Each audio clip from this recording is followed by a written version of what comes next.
Welcome to USA Gymnastics webinars. Thank you all for attending today. Today's topic will be covering how to become a judge for the Women's Artistic Program. We have Technical Director of the Women's Junior Olympic Program, Connie Maloney, here to present the steps to becoming a judge for the Women's Program. Welcome, everyone. We are very excited to see a huge response to this webinar. And because we are in such need of more judges in the United States, it's nice to know that there are so many interested people. And so hopefully I will cover all of the points that you need to get started and continue on in the judging ranks. So the first thing would be, it's like, who should be considering becoming a judge? And obviously, if you're a past or a current gymnast, we love it when a gymnast wants to stay involved with the sport by judging. And it can be whether they're still competing or after they've retired, or maybe forced to retire from an injury and they really want to stay involved. Other people that would be considering becoming a judge would be our coaches or any gymnastics professionals such as a gym owner, etc. And then parents or just gymnastics aficionados who would like to become more involved with the sport. So entry level for a new judge is compulsory, which we have 5 levels of compulsory, 1 through 5. Or a beginner optional, which is level 6, 7, and 8. The minimum age to enter those levels of judging would be 16. Unless you are coaching optionals, we don't recommend taking the level 4, 5, and the level 7, 8 tests on the same day. It's a lot of information, and some of the deductions for the compulsories are slightly different than the optionals. So unless it's kind of second nature to you in terms of the skills involved with level 7s and 8s, we recommend that you take only one, like compulsories by itself, and then take optionals later, or vice versa. There is an exception in terms of the entry level. If you were an elite or level 10 athlete in the senior age group, and you competed at regionals or nationals, you may begin testing at level 10 if you're an elite, and at level 9 if you were a level 10 athlete.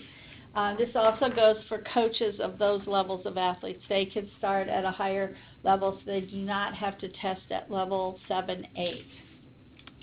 If that is applicable to you, you would have to fill out a exemption eligibility form, which is found on our website under judges, and it has the forms there. Now we look at why should you become a judge? All of the disciplines in all the disciplines in the USA Gymnastics, the Women's Artistic Program, which includes Elite, Junior Olympic, and Excel, has the most athletes. Currently, there are over 100,000 female gymnasts competing in the U.S. So we absolutely need judges to service the ever-rising number of competitions held throughout the country. In the next 3 to 8 years, we are expecting to see a large number of experienced judges retire after 30 or more years of judging our athletes.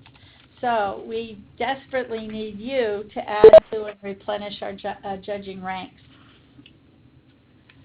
For the ex-gymnasts, this is a great way for you to stay involved in the sport that you love, and it's also an extra source of income, especially for college students and young people just starting their careers.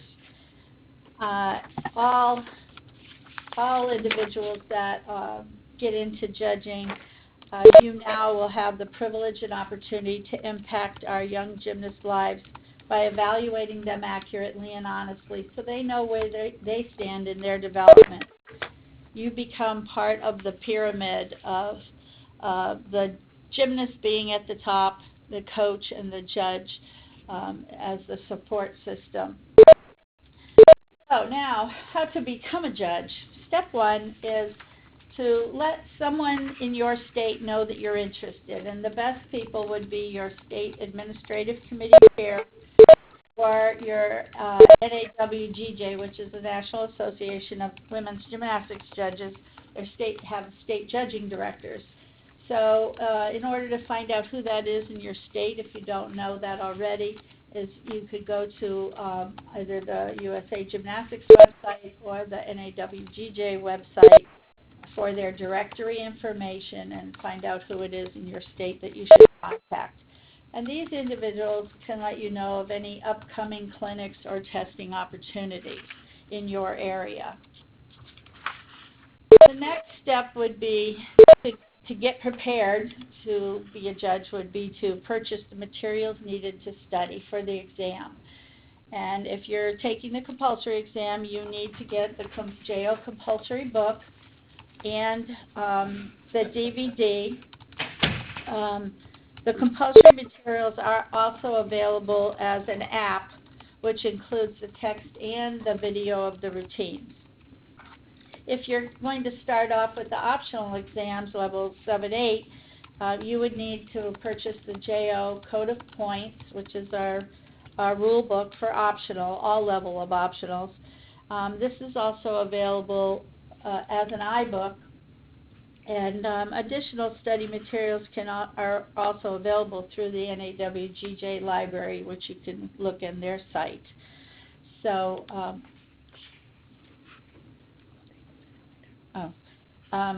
okay, so step 3, we highly recommend that before you take your exam that you try to find a clinic to go to, and there are many state clinics going on in the summer months. There's also our regional congresses and then our national congress, which this year is in Pittsburgh, Pennsylvania in August. It's a good place to get lots of information and help you have a little bit better understanding before you take on the exam. I found this little cartoon, and I think that you'll all identify with it at some point in time as you're going to clinics and saying, "May I be excused, my brain is full," because there's tons of information when you are starting to learn how to be judge. And as you continue on up through the ranks, it always seems like there's a huge amount of information to learn. So hang in there. Step 4. It might be a good idea, especially if you're not involved as a coach at any way, is to contact any of your local gyms to see if you can come in and observe their level 4 and 5 workouts to become better acquainted with the actual routines. And then step 5 is just plain old study, study, study. As I said before, you can start testing at the compulsory level or the optional levels. You would need to go to the master test schedule, which is posted on the USA Gymnastics website on the women's page. And you go to Judges Accreditation and find a date and location that's good for you. And we'll actually take you to that page now so you can see exactly where to go on the USA Gymnastics website. So we're already on the women's page. We'll select Judges to the left, and the Master Testing Schedule or Judges Accreditation link is here. You'll click there. And to view the locations available near you for the exam that you wish to test, you will click here where it says View Currently Scheduled Exam Sessions or Locations. And here's a PDF of the times, the address, and the state that each exam is being held. So that's where you go first to find out when something is going to be in your area. Now, this schedule changes on a daily or weekly basis. We have test administrators throughout the country that are responsible for administering these exams, and they will submit to me that they want to host an exam. And as soon as they do that, then I add it to that schedule. So if you don't see something for your particular state or your area when you first go to look, keep trying, going back, or contact your state judging director as well to see if they have any plans already in the works for some testing so that you're aware of when to be ready to test. And we will let you all know if you've just dialed into the webinar, you can type in your questions, any questions that you have for Connie. We will be addressing those as we go along. If your question is one of the questions that happens to be on the upcoming slide, Connie will address that as we go along, and we also will be doing questions at the end of the presentation. So please type in your questions in your chat box located on the lower left-hand side of your screen. Okay. Now, once you've found a test location and a date that's good for you, you can register online or by mailing or faxing in the registration form that's posted under accreditation forms on that same web page. If you are a member, you should have a profile already and you should be able to go right away online. If you're a non-member, you can take the exam without being a member. It's not a requirement, but you are also now able to create a My Profile so that you can register online, or you can choose to just send it in hard copy. And due to the number of questions that I see coming up here on the chat line, one of the questions that Connie briefly addressed in the past webinar was, the past slide was addressing the levels that will be covered on the compulsory exam. Well, the question was regarding levels 1 through 3. If you just want to. No, the testing is only on level 4 and 5. And I will get to that more specifically when we talk about the exam. And the same thing for if you start at the optional level. The rating is for level 6, 7, and 8, but the test questions will be only on level 7 and 8. So we'll get into that as we move forward. Now, where am I? Okay. As far as the compulsory rating goes, it's valid until July of 2021. So if you get your rating now, you're good to go for quite a number of years until we change the routines again every 8 years. It will allow you to judge levels 1 through 5, even though the testing is only on level 4 and 5 routines. You also need to be studying in the back of the book. It has a penalties section, and there's general faults and penalties which apply to all of the events and levels, and then there's specific pages, penalty pages for each individual event by level, which you also need to study. There's a lot of memorization, and I suggest doing flashcards and things like that that help you remember the different deductions. So when you go in to take the test, the exam, the exam is a 50-question multiple choice. It's a closed book exam. You can't have any materials with you when you go in to take the written test. It is 70% is the passing percent, which means you can get up to 15 questions incorrect and still pass. There will be 10 questions on the general faults and penalties section. It'll have things like what deductions that a chief judge would take versus the whole panel, neutral deductions such as being out of bounds on the floor or overtime on beam, things like that. You'll have 10 questions on vault, which because level 4 and 5 both use the same vault handspring, the 10 questions will be on that vault. And then 5 questions per event for level 4 and also 5 questions per event of bars, beam, and floor for level 5. That's how the test is set up.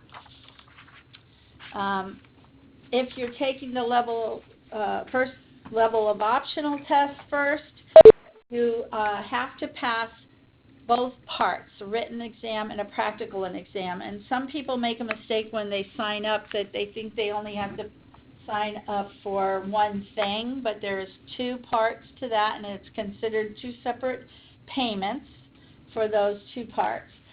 But you do not have to take them both at the same time. If you would prefer to start by just taking the written exam and then later taking the practical or vice versa, that's fine too.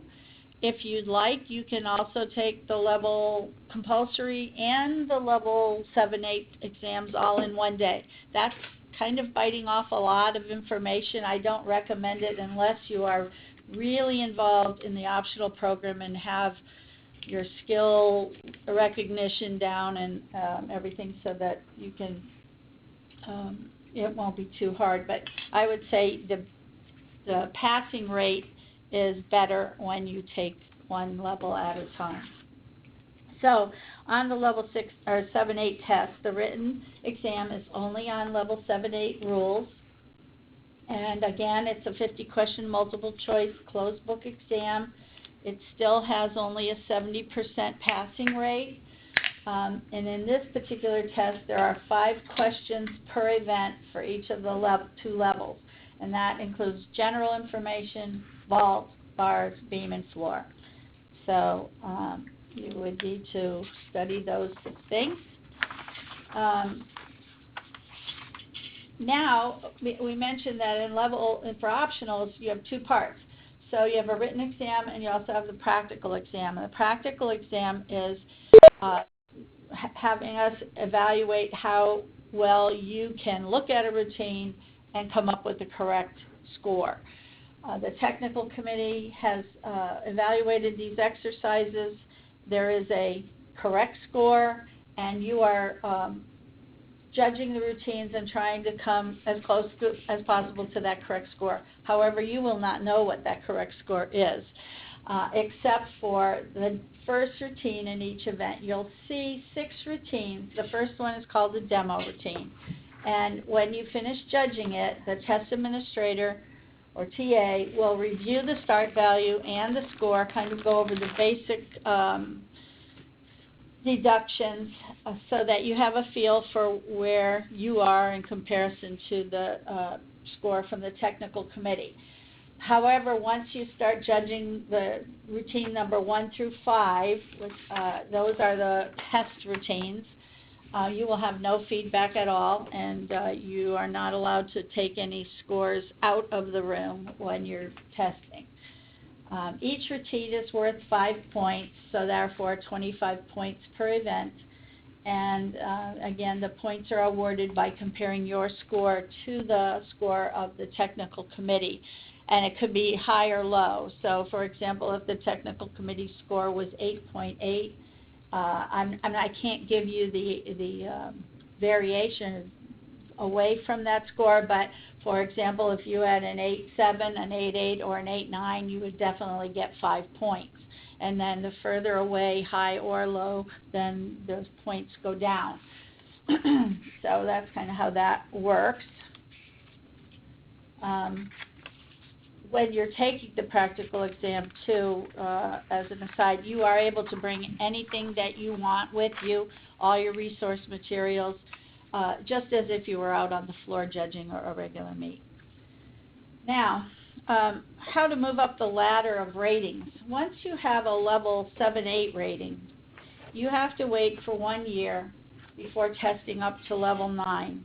We do allow people to take the exam if you're within 1 month of your year anniversary, but not before. Sometimes the test is available and you're not quite there yet at your date, your anniversary date, so we allow for a 1 month variance. For level 9, you have to be at least 18 years old to take the test. Then once you have a level 9 rating, you also have to wait 1 more year to test up for level 10, and level 10 people have to be 20 years. So obviously if you were 18 and got your level 9, you would have to wait 2 years because you're not old enough to take it. So that's kind of how that goes.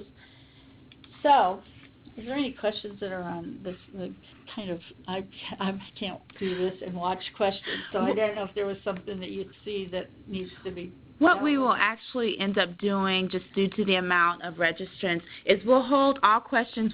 Connie will address the questions at the end of the presentation. So every question we will go through and we will have answered by the end of the presentation. Okay, because it's too hard. All right, now, how to register. The accreditation year runs from August 1 to July 31. You actually have 4 attempts within that time frame to pass the exam. So if you take the test and you don't get your correct percentage for passing, it's not like you can't ever take it again. You can take it at any time as long as there's enough time for you to get registered for it before the next one.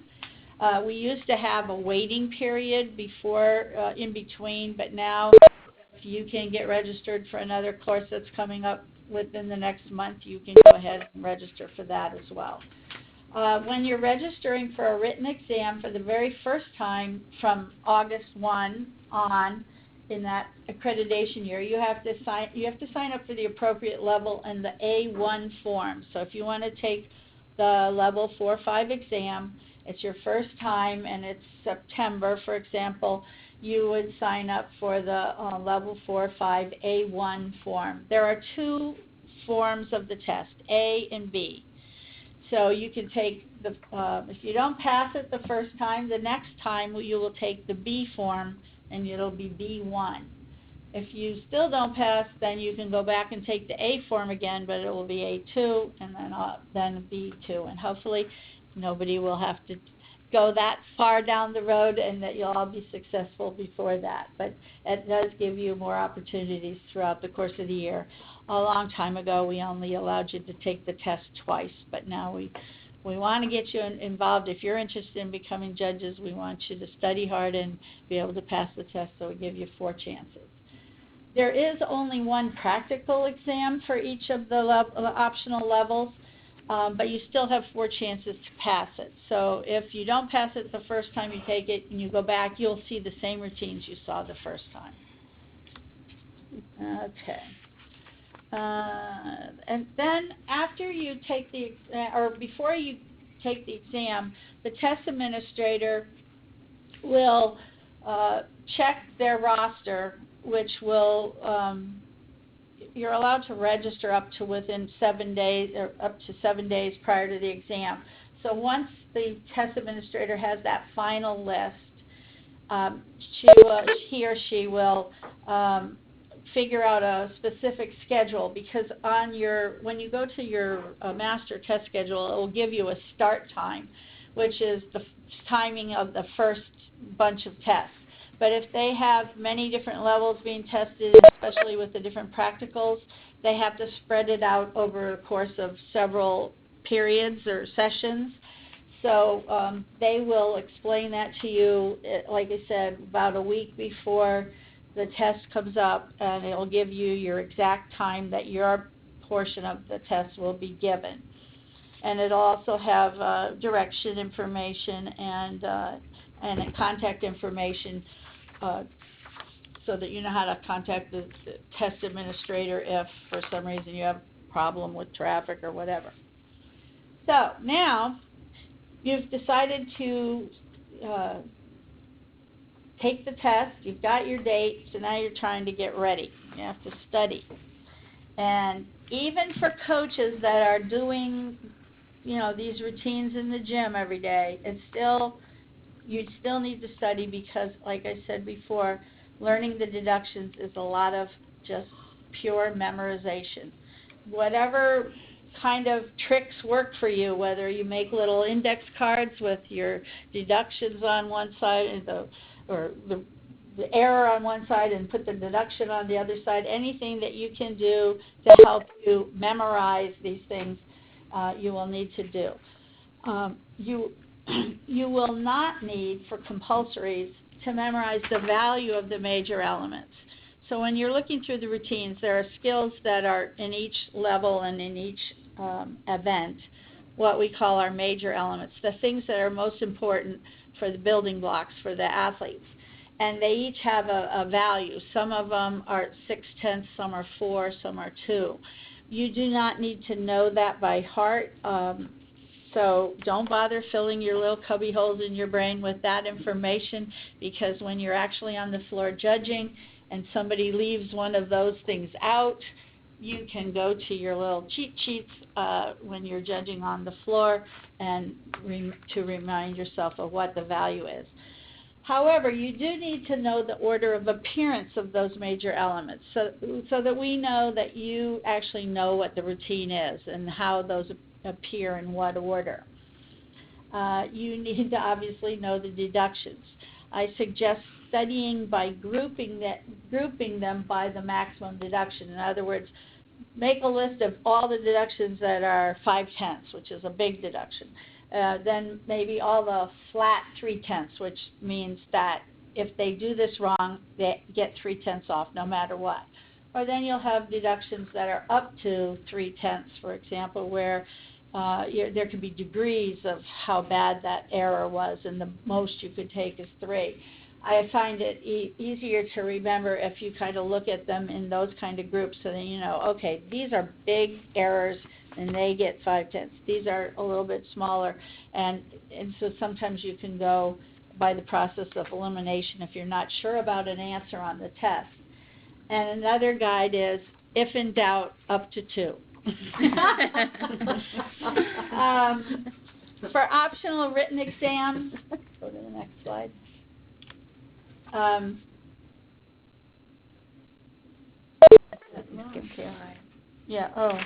did. The optional written exam is I think we missed something. Yes, go back to 12-3. I'm sorry. You need to know which deductions are taken by the chief judge, and that is in the back of the book under those general faults and penalties. And then I suggest when you are taking the test to read the exam questions carefully and slowly. Don't rush. You have an hour for 50 questions that normally most people have no problem finishing in that amount of time. Try to answer the question before even looking at the 4 choices, if it's that type of question. If your answer's not there, then you'll have to regroup. But sometimes by reading all the 4 choices, you get mixed up, and it's better for you to just say, okay, I know the answer to this, this is what it is, and go find it. All right, now for the optional exams, you're allowed an hour and 30 minutes. That's for all levels of optionals. And one thing that you do not need to study is your vault values. Again, that's something that if you were judging a meet and somebody announced that they were doing a certain vault, you would look up on their vault chart what the value is. It's not something that you need to memorize. However, you do need to know that I would suggest looking at common elements that you know you'll see at those levels, those skills, and what their value is. And for levels 7 and 8, or you would mainly be needing to know A's, B's, and C's. You need to know the special requirements of each event for level 7 and for level 8. You need to know how the start value is determined. And the start value, if you're not familiar with that terminology, is looking at the difficulties that they have in the routine and their special requirements and determining if anything is missing. And for levels 7 and 8, the highest score they can get is a 10-0. So sometimes if they are deficient in the number of difficulties that they're required to have or whatever, then it would be deducted from their start value, so that you would see a start value of perhaps a 9.7 instead of a 10.0. You need to know those types of things. For level 8, there's compositional deductions. At level 6 and 7, the prime emphasis is on performance, and the deductions are mainly execution and amplitude and performance type things. Once you get into level 8, we start looking at what did they include in their routines. and how well was it put together. Basically, the composition of the exercise. So you do need to know what those deductions are. I'm sure that many of you have seen that judges use symbols. It's their own little hieroglyphics of all the different skills, and if you have a code of points or even in the compulsory book, it shows the symbols for the different skills.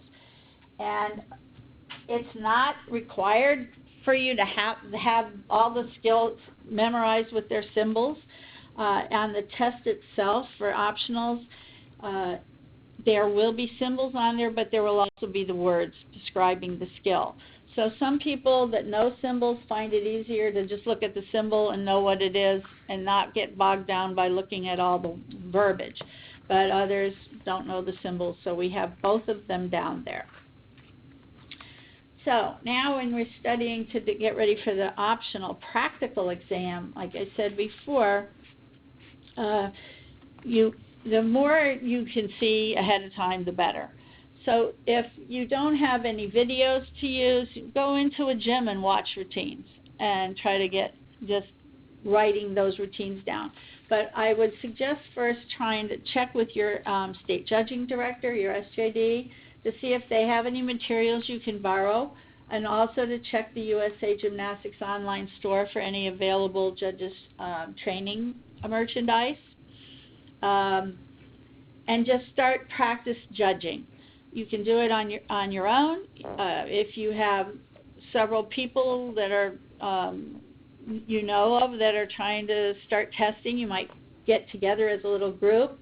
Some of the different state judging programs have what they call mentors, and they get together with some of the newer people and have a chance for them to give them a little guidance, so you could check through those avenues to see if there's anybody you could get a little study group with. When you're practicing at home and you're trying to learn how to use the symbols, I would pick symbols of skills that are, you know, you're going to see at that level, and start using them. And at first, just drawing them with it so that you don't have to think about it. You want to be able to just draw it automatically. But then when you start to apply it when you're watching a video, play the video in slow motion and try to symbolize the whole routine as much as you can. And then as you get it all down on paper, then you can start getting the speed back up to normal and see if you can continue to get it all down on paper. And at first, practice by judging just the execution or just the composition, or just figure out the start value. Try to break it down just like the kids learn by doing drills. This would be a drill for a judge, to break your routine apart and just look at one aspect of it and try to get that down, and then concentrate on one thing at a time, and then try to put it all together. And play add-on each time, trying to add another symbol or another aspect until you can judge the whole routine at one time. And it takes a long time to learn how to do this, so don't get frustrated that it's hard for you to do, because it is an ongoing learning process. Now, on the exam day, make sure you're on time and be prepared, because it's very difficult for the test administrator to start the testing and give all the directions if people are coming in at different times. So plan on being there a little bit early so that you know you're on time. Make sure that you have your test administrator's contact information in case something's happened, you have a traffic problem on the way, and you're going to be arriving late, so they know that you are going to come, and they'll be ready for your late arrival. Make sure you bring a copy of your registration confirmation. If you have to take a written retest, please be sure to bring your results letter with you to show the TA, so they can confirm that they're giving you the correct form of the test, whether it's an A or a B form. If you're taking the written exam, again, you'll not be allowed to have any personal items at your seat. The TA will supply pencils and scratch paper and obviously the test and the answer sheets. And then please be sure to turn off your cell phone to avoid disturbing others. For the practical exam day, you are again allowed to have your JO code of points, your flip book, any other resource materials that you would normally have when you judge a meet. And make sure that you have your vault value chart, because when you judge vault, it will just have the vault number displayed on the screen, and you have to look up what that vault number corresponds to so that you can figure out what the start value of that vault is. I would suggest that before you come to the exam site that you organize your reference materials by event, because you'll do the vault first, and then the TA will give you a few minutes to put your vault stuff away and get your bar things out and think about bars. And so if you have them all in some kind of order so that you can easily get them ready for the next event, that will help you not feel frazzled. You'll have a score sheets that the TA will provide for you, a little practical exam worksheet. You will not be graded on what is on that paper. In other words, if you have bad symbols or sloppy writing or anything else, we don't care as long as you have the right score. So don't worry about that. If you don't know symbols and you have another way that you can remember what skills are being done, then go ahead and do what you can do. And also remember that you can judge in increments of 0.05, which some people, especially beginner judges, tend not to use that. And it's important that some errors are very, very minor, and you want to give only a 0.05. When you're filling in the Scantron answer sheets, there are, for the optionals, or for the practical exam, there are 3 digits that you need to put down, and we find that some people do not do this. If it's an 8.0 score, you can't just put down 8. You have to fill out all 3 columns, 800 or 805 or whatever the score happens to be. But we need to have all 3 of them keyed in, or it'll be deemed incorrect on the test as it goes through our Scantron machine. Now, as far as the results go, we process exams within 2 weeks from the day we receive that exam packet from the TA. So if your test is on a Friday, most likely your TA is not going to be able to get it into the mail at least until Monday, and then whatever amount of time it takes to get here. And so it's not 2 weeks from the date of your test, but from the time that we get it here in our office. So that kind of gives you an idea of when to expect the results. The results will be sent via email the day that they're processed. So make sure on your profiles that we have your current email. Go back and check every once in a while that you have all your current information in your profiles, because that's the only source of information that we have about you. And then a letter with a rating card will be sent by mail to those who attain a new rating. And then for those who do not pass, a letter indicating the area of weakness will be sent by mail. The results are indicated by pass or fail only. No scores are given out, specific scores. When you're testing for an optional rating, if one part, written or practical, is passed, it will remain valid through the 4-year quad, which happens to be now 2013 to 2017. So only the failed part needs to be retested. So you can kind of put that one in the bank. But if you get to the point where it's now past July of 2017 and we start what we call a new cycle or a new quad, then everybody has to start over again and take both parts and try to pass both parts at that point. Now, we're going to think positively and say after you get your ratings, that only pro or junior pro members are eligible to judge USA Gymnastics competitions. So if you are not currently a member, which many people that are wanting to get involved as a judge, they may not be a member, and we certainly don't want to tell you you have to, do all these steps to become a member before you know that you actually are going to get rated as a judge. So we do allow you to take the test, and then once you do, then you would need to register for membership, take your safety risk management course, and pass a criminal background check. The only ones that don't need the background check are the junior pros, which are 16 and 17-year-olds. Once you get your rating, there's going to be some requirements so that we know that you are continually upgrading your professional knowledge on judging, and we have what we call CPE obligations, or continuing professional education.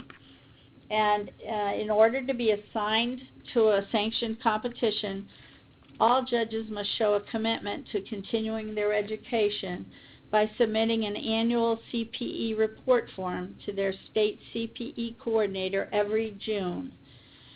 And so, like, I'm just now getting all these reports from the different states of all their judges and whether they've met their CPE requirements. The credits are determined by the actual hours you spend. So if you went to a 6-hour clinic, that would give you 6 clinic credits. The rating that you hold on August 1 of each year determines the appropriate number of hours required to be submitted by June of the next year. So as you move up the ranks, a level 4 or 5 does not have as many CPE requirements as a level 10 or a national level judge, for example. So, for example, a level 4 or 5, if you have by August 1 of 2014, you hold a level 4 or 5 rating, you would need to have 12 CPE hours to be submitted by the following June. 6 of those, or half of the required hours, have to come from clinics, approved clinics.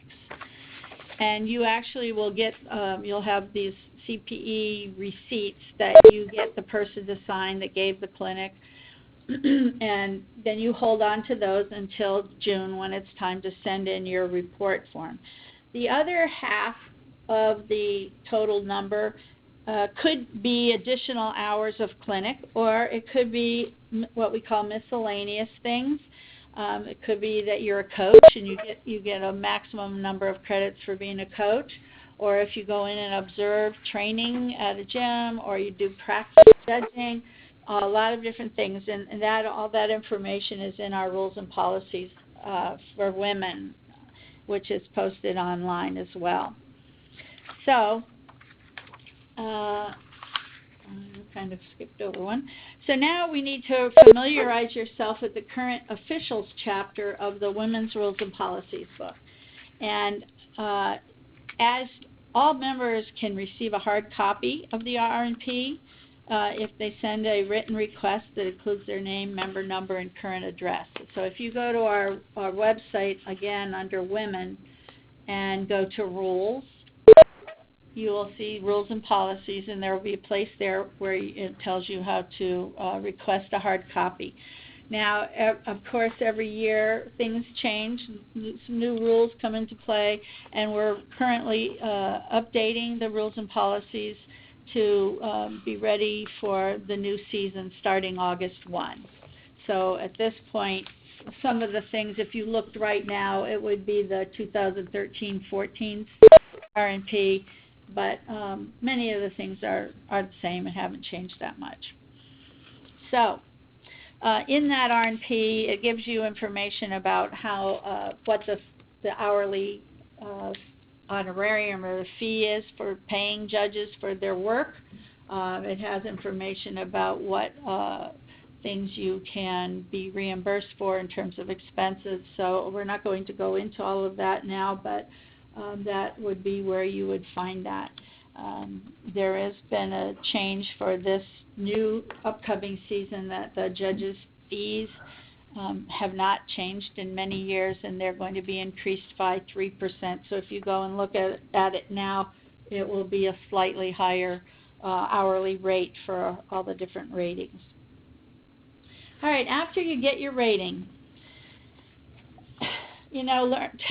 passing the test is one part, but does that mean you're totally ready to go out on the floor and judge? Well, not necessarily. And we always suggest that when you get a new rating, whatever level it is, that you try to find some meets that you might be able to go and practice judge at and just sit next to the judges. You have to get permission to do that from the meet director, but it gives you a chance to at least get out on the floor and simulate what it's like without affecting the athlete's score.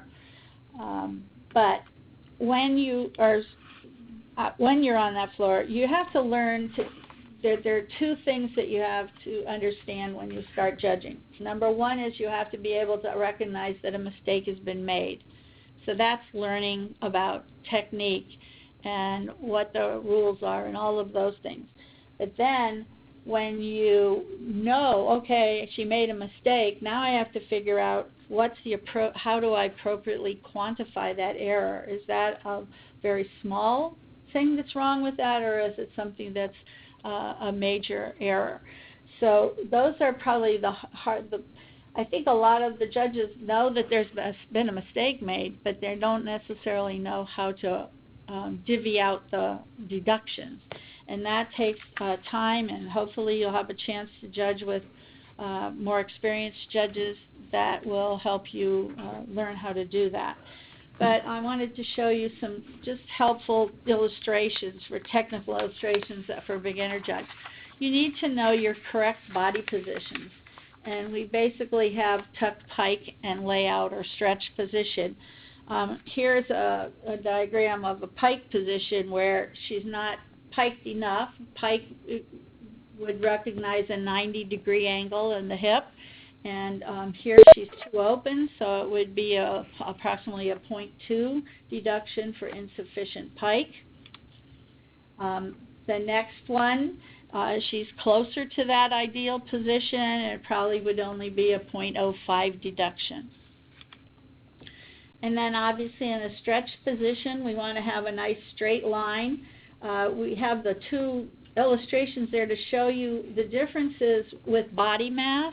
When you see different gymnasts that have either very muscular or thinner body lines, they both are meeting the requirement, but they look a little different.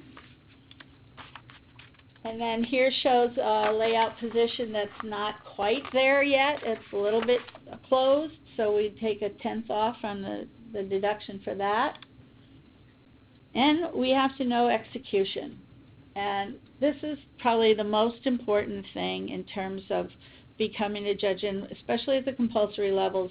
That's the key, is to having the kids learn how to do things correctly with straight legs, straight arms, pointed toes, all of those things. So here's some examples we have for legs bent or arms bent. The maximum deduction is up to 3/10. So if their legs are bent 90 degrees or more, as they are in these illustrations, you would take the maximum deduction. Now we'll look at another one where it shows a little bit less bent, where the one on the left would be a 0.15 and the one on the right was almost straight, 0.05. Now looking at the arms, they have that same maximum deduction of 3/10.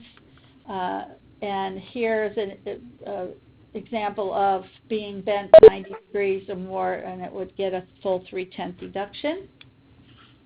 And the next slide showing on the left a medium error between 0.15 and 0.2, and then a smaller error of 0.05 to 0.1. And it's very common that between two judges that are judging the same routine that there will be a range. Some may see it as a 0.15, some may see it as a 0.2. It's okay to be a little different. It's when one person has 0.3 and another person has 0.05 that we run into trouble. So we always kind of show a little bit of a range when we're talking about scores and evaluations of skills. because you have a lot of things to watch for when you're watching a routine, and the arm bend is one thing, but they may be having leg bends at the same time and archy backs and things like that, so you have a lot to consider all at once. And this is the difficulty in learning how to judge, to be able to quickly notate all of that on your paper, and that's something that you will learn as you go along. So that kind of gives you a little technical information. So after you get your rating, first of all, we would say congratulations, and that we hope you enjoy working with our wonderful athletes and enjoy meeting new friends and enjoy the challenge of staying up to date in our ever-changing sport. We'd like to give you some contact information for questions. If once you become a judge, or even before, if you're studying and have a question about something, if it's an absolute technical question about the rules, about the deductions, you would go to your regional technical chairman. And again, those people are named in our directories for USA Gymnastics or NAWGJ. If it's a judging association question about how do I get on a list to, judge meets and things like that, that would be something you would ask your state judging director. And then any questions regarding registration or eligibility, especially if you were a previous high-level athlete or coach and you wanted to verify something, you could contact me at that number or my email address, cmaloney@usagym.org. So that is the end of our information, and I'm sure that there are some questions here, so I'm going to Lakeisha? So now we're going to go through the questions that a lot of you have typed in the chat box just regarding judging. The first question is regarding sample tests. Where are the sample tests located to get the idea of the types of questions that will be asked on the actual exam? Okay. Currently, we do not have that up on our site, but I do know that there have been some on some of the regional technical sites and also on in NAWGJ sites. So you might want to look there. That is something that we are planning to add to our site, but currently I do know that there are some. So the best thing to do would maybe to look on your NAWGJ.org site or on your regional USA Gymnastics site, and the technical chairmen sometimes have those up there as well. Our next question, should parents of gymnasts become a member or register as a non-member? I'm assuming you're saying parents that want to take the test? Yes. If they're a parent, they don't have a membership now, I would say take the test. If you pass, then you have to become a member if you want to judge. But you don't have to be a member prior to knowing that you'll get your rating. Okay. Our next question is regarding classes to sign up for, to supplement for private study. Are there any classes available for group study within the states for judging? That you would need to go to your state judging director or your state chairman. For example, this weekend in Indiana, we're having our state congress and also a thing for new judges and people starting off into optional judging. And I'm sure that most states have similar opportunities. I know we do have on our website a beginner bar, uneven bar course that you can sign up. I think it's an hour course. And actually you can get CPE credit for that. But the best thing to do is contact somebody in your local state to find out what's happening there. Always we have our regional congresses throughout the summer months, and that's posted on our website under Education, Women or Education, and you can see maybe there's something in your region that would be close enough for you to attend. Okay. And our next question is, Cheryl, did you have something? Well, I was just going to give them the website, USA Gymnastics University.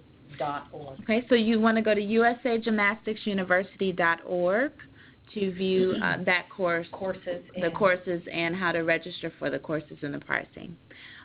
So the next question, Connie, if you could briefly go over again for those of you that may have come on the conference call a little later, the timing for the accreditation periods. What's the for that? Doesn't make wait until. Okay.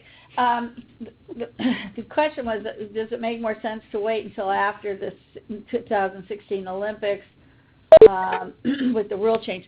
Basically, our JO program runs a year after the Olympic changes, but we just finished the first year of our 4-year optional accreditation and our 8-year compulsory. So now's a great time to get involved because you still have 3 more years as an optional and 7 more years to judge for compulsories without having to retest. But yes, in 2017, starting in August, anybody that has an optional rating would have to retest again, and if they have had it long enough, they can test up to the next level. But I would not wait until after 2016. We need you now. Our next question, once becoming a judge, how do you get an opportunity to judge? Most of the judging association people do an availability thing that every judge has to fill out, and they'll give you the weekends that meets are going to be hosted, and you tell them whether you're available for those weekends. It might be a Saturday or a Sunday or both days or whatever, and then they have assigners, and the coaches that are running these meets tell the assigners, I need 8 judges for this particular weekend for this level of judging, and then the assigning people work on assigning those judges to those meets. So, and then you would be notified by them of which meets you would be assigned to. Perfect. And our next question is regarding the practical exam, the deductions themselves. What will be evaluated for the exam? Will it be the deductions themselves and the skills, or will they be listed individually or compared by scores? The only thing that you will write on your Scantron is your final score for that routine. So if it's an 8.65, you put that down, and if the technical committee score was an 8.7, you were perfect. You got 5 points. But we will not look at how you got to that score. It's just what your final score is will be what counts. Our next question, just regarding the Code of Points iBook, the compulsory app. Our materials are available online, and we'll go to the website to show you where to go for that. So you'll go to usagym.org, click on Stores, and under Stores we have information regarding the Junior Olympic Compulsory app for the women's program and the Excel Code of Points on iBook.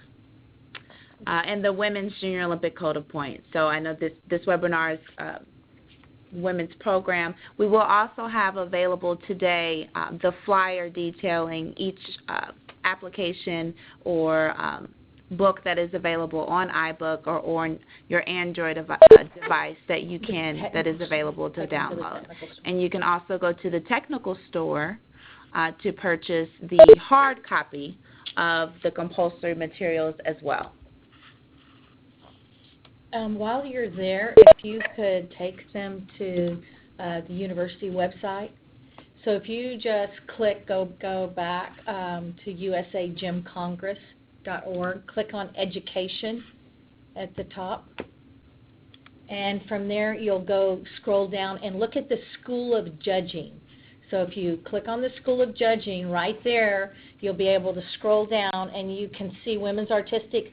All of that is there, and then the J311 is the course that Connie was talking about. That's an online practical, and it's great. If you haven't taken it, it's great. But you can also see there's a lot of information right here, and it's all just housed right there in the School of Judging.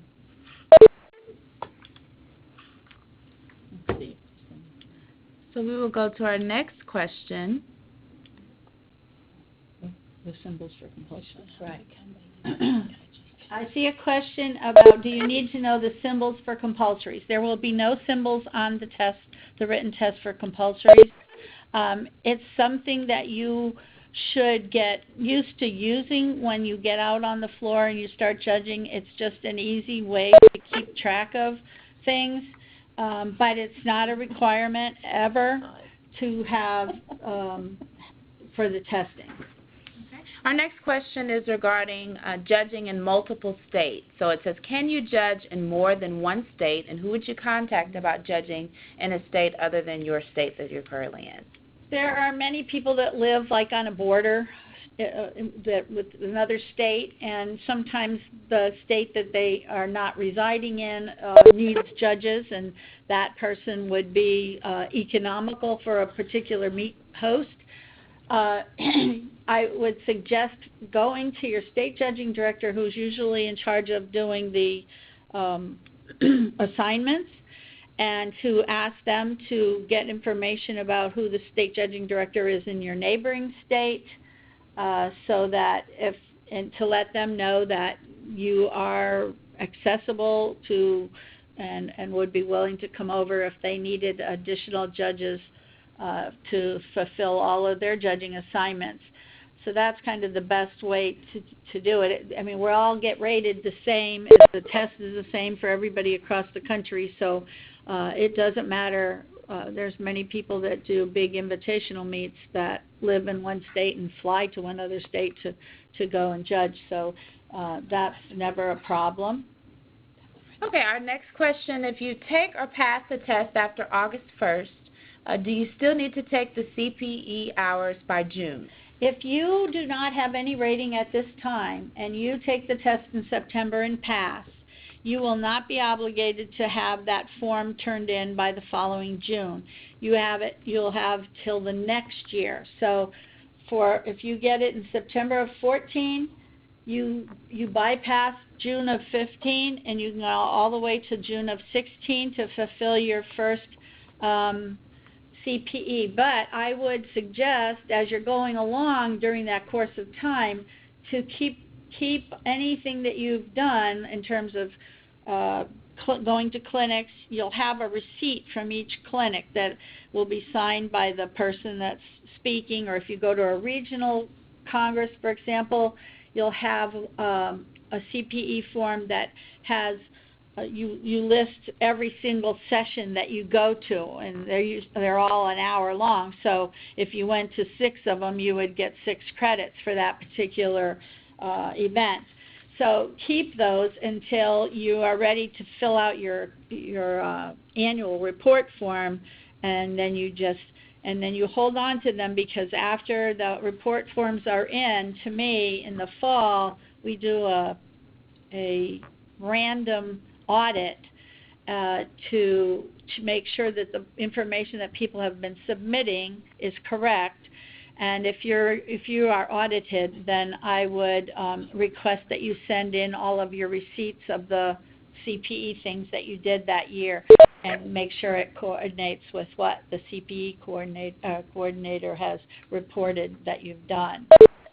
Our next question, if a judge previously had a rating but has not judged for a number of years, do they have to start over with a level 4 or 5, or level 6, 7, or 8? It kind of depends, and we look at it as a individual thing, because sometimes it's just that you were out, maybe you had a baby and you took a couple years leave of absence and you didn't recertify at the beginning of a quad. Normally in those cases you can start where you left off, or if you were eligible at that time to move up, you could even do the level higher.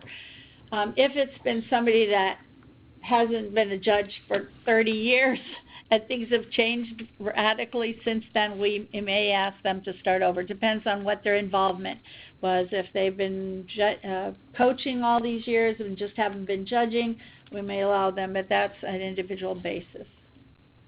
Okay. And one of our last questions, we'll do our last few questions and we'll wrap this up. And you can also post your questions. There's a survey as soon as you log out of the webinar that will automatically come up. Please give us your feedback or any additional questions that weren't answered right now. Our next question is in your accreditation year, and if it's in your accreditation year and you choose to pass, you choose the test, level 7 to 8, are you also eligible to test at a 4 or 5 rating? Good question. You don't have to test compulsory first. You can be a level 7, 8 judge and just judge optionals. You have to test at the compulsory level in order to judge compulsories. That even goes for national level judges, for international judges. Everybody that is going to judge compulsories has to take the compulsory test.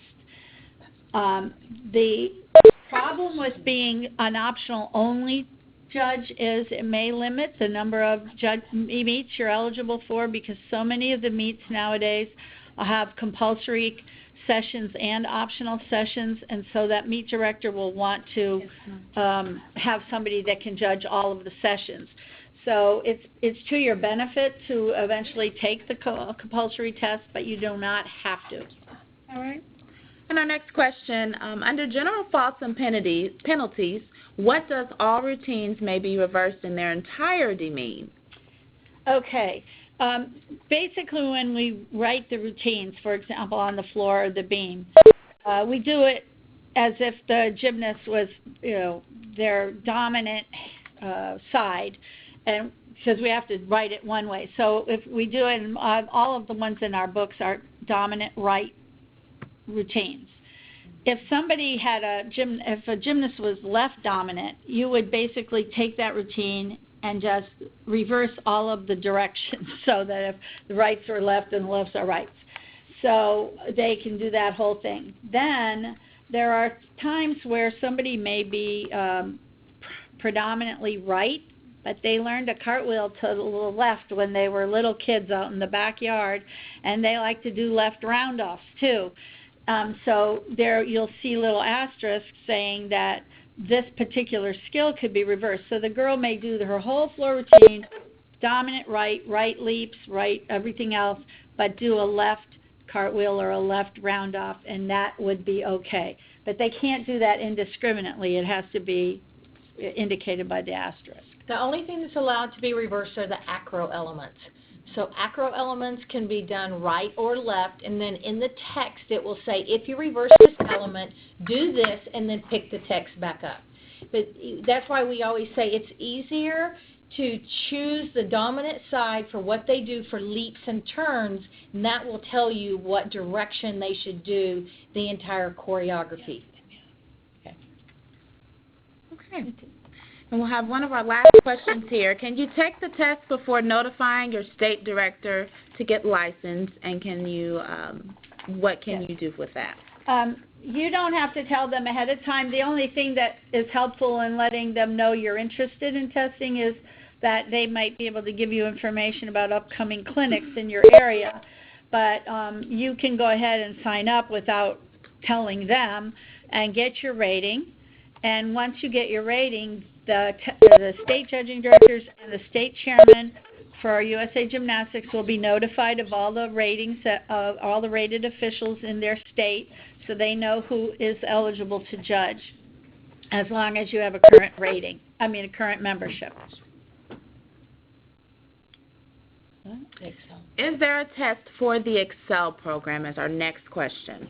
There is no test right now. Basically, the Excel requirements refer to judges that have other ratings through the JO program, and that you would just be expected to study those rules and know them for when you're assigned to judge a meet. So if you don't know the rules and they want you to judge an Excel meet, I would say don't accept the meet until you're familiar with those rules. Okay. And our next question, where do high school meets fit into the equation, and what certification do you have to have in order to judge a high school meet? It depends on the state. There are many, I would say the majority of states use high school federation rules, and I think they have their own little testing thing. And say what? A lot of them do level 5. Some of them do level 5 compulsory as well. But there are some states that use the Junior Olympic program for maybe their JV and their varsity have a different levels. You would have to get with somebody from your state, maybe to call the National High School Federation. But it would be different in many different areas. We have several questions here regarding Excel judging. Our next webinar on August 6th is actually covering Excel judging, so if you could just hold those questions until next month, we will be addressing Excel judging for the Excel program. That last one, I kind of said that. And we did go over the master testing schedule, and Connie did go over that a bit earlier. So if you don't see these requests for a state to host these testing schedules are sent to Connie, and once those are approved, those are uploaded on the master testing schedule page on the women's page. So we don't know when the local people will be hosting until they send in a request to schedule.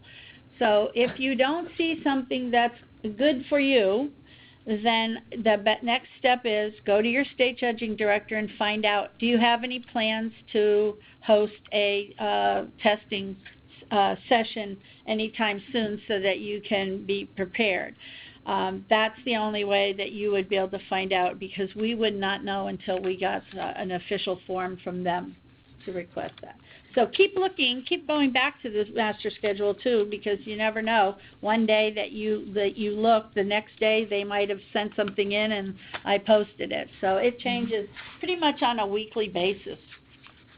There were a few questions regarding membership payments and the pricing for a junior professional or professional membership. All of that information is available on the Member Services page under the Become a Member option, and we have our listing of our membership types here. When you select professional or junior professional membership, it gives you the pricing information, the benefits of the membership, and the requirements for your memberships here. So we just wanted to show you where that information is located. We also have the information regarding the pricing of the materials under our stores area. So if you click on stores and click on technical materials store, if you're wanting the hard copies of the women's compulsory book, or the Code of Points. So you just go here to find that information as well, and we also have the information regarding the Women's Junior Compulsory app and the Women's Code of Points, which is also available on iBook. So again, we want to thank you all for attending the webinar today. Connie, thank you so much for doing the webinar on how to become a judge for the women's program.